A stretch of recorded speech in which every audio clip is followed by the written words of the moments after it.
remercie. Le Tour de France au Vélodrome national de Saint-Quentin en Yvelines, ce dimanche 23 juillet, la structure qui accueillera les épreuves de cyclisme sur piste aux Jeux Olympiques de 2024 recevait pour la toute première fois le départ de la dernière étape de la Grande Boucle. On voit que nous sommes au rendez-vous en termes d'organisation, en termes d'accueil, qu'il y a les équipes qui sont là pour pouvoir organiser tout ce qui s'est passé là. C'est plus de 5 km de barrières qui ont été posées. C'est un dossier épais rien que pour la ville de Montigny de 45 cm d'épaisseur.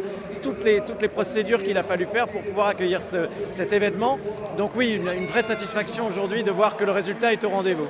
C'est une extraordinaire vitrine évidemment pour Saint-Quentin-en-Yvelines, pour le territoire, pour les Yvelines en général, pour son savoir-faire, pour la capacité qu'ont nos infrastructures d'accueillir de très grands événements, ici au Vélodrome national. Pour l'occasion, les organisateurs ont vu grand pour ce rendez-vous avec une présentation des coureurs. Près de 4500 spectateurs sont venus dans l'enceinte sportive pour voir les cyclistes et le maillot jaune Jonas Vingegaard. C'est the place to be et aujourd'hui on a regardé dans le monde entier donc c'est un vrai bel événement international, Mondovision, voilà, pour 50 ans en Yvelines, c'est magique aujourd'hui. Des spectateurs venus de toute la France et même du monde entier. Dans la foule, comme chaque année, les supporters colombiens mettent l'ambiance. C'est la passion du cyclisme en Colombie qui fait ça, qui fait que les gens qui habitent à différents pays, qui arrivent en France pour suivre les Tours de France et soutenir les coureurs. J'adore mon pays, il faut le soutenir dans n'importe quel pays qu'on est. Voilà. On est fiers de nos champions. Le spectacle était également à l'extérieur. La fameuse caravane publicitaire s'était installée entre l'avenue du centre de Montigny-le-Bretonneux et le Vélodrome national. Ils sont hyper créatifs, hein. Ils font des trucs de malade, quoi. Là, je sais pas ce que c'est, si c'est un quad, mais c'est une sorte de espresso machine, donc non, c'est plutôt chouette. Je trouve que c'est très beau et que ça vaut le coup de venir et on s'en rend pas compte que c'est gigantesque, c'est vraiment très bien.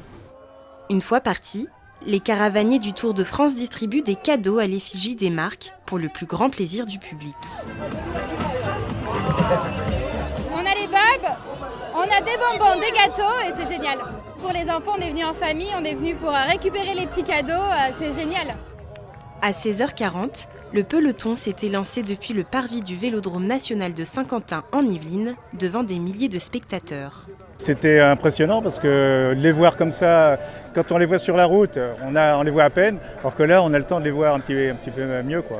On a eu la chance de pouvoir super bien se placer, on était vraiment sur la ligne devant tous les maillots distinctifs et juste tout simplement croiser le regard de Thibaut Pinot qui me fasse un petit signe, voir tous les coureurs juste à côté, on était placés parfaitement et c'est le départ, donc on voit pas grand chose mais le moment est incroyable, quoi.